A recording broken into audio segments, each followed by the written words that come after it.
শিলচর সংবাদের পর্দা এই মুহূর্তের গুরুত্বপূর্ণ সংবাদ। রাজনগর খুলিচরা পঞ্চায়েত সভাপতি ইমরান হোসেনের অকাল প্রয়াণ। অকালে চলে গেলেন ধলাই বিধানসভা কেন্দ্রের নয়া জিপি রাজনগর খুলিচরার নবনির্বাচিত পঞ্চায়েত সভাপতি ইমরান হোসেন বরভূঁইয়া। শনিবার শেষ রাতে তার মস্তিষ্কে রক্তক্ষরণ ঘটলে শেষ নিঃশ্বাস ত্যাগ করেন তিনি। মৃত্যুকালে বয়স হয়েছিল মাত্র 32 বছর।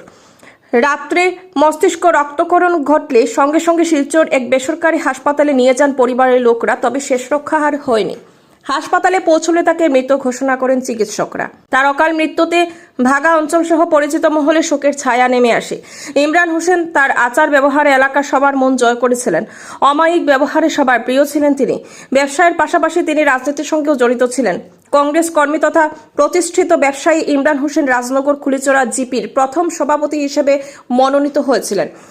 মাস দিন আগেই তিনি জিপির সভাপতি হিসেবে শপথ নিয়েছিলেন, তবে জিপির উন্নয়নে কোনো কিছু করার আর সুযোগ পেলেন না তিনি। অকালেই বিশ্বের মায়া ছেড়ে পরপারে পাড়ি দিতে হলো।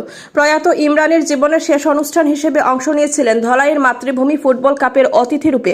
শনিবার তিনি অতিথি হিসেবে মাঠে উপস্থিত থেকে খেলা উপভোগ করছিলেন এবং সেরা খেলোয়াড়ের হাতে পুরস্কার তুলেও দিয়েছিলেন তিনি।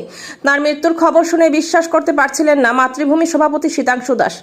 তিনি তার অকাল মৃত্যুতে গভীর শোক প্রকাশ করে সমবেদনা জানিয়েছেন। প্রয়াত ইমরান হোসেন রেখে গেছেন মা, স্ত্রী, 2 শিশুপুত্র সহ ভাই বোন, আত্মীয় স্বজন। উল্লেখ্য যে ইমরানের পবিত্র জানাজার নামাজ বিকেল 5টায় অনুষ্ঠিত হবে নিজ বাসভবনে। নিউজ ডেস্ক রিপোর্ট, শিলচর সংবাদ।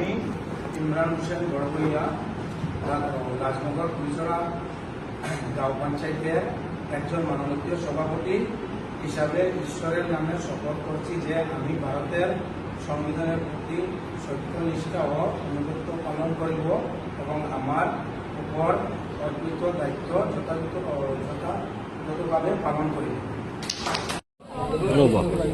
আমার আর 1 মিনিট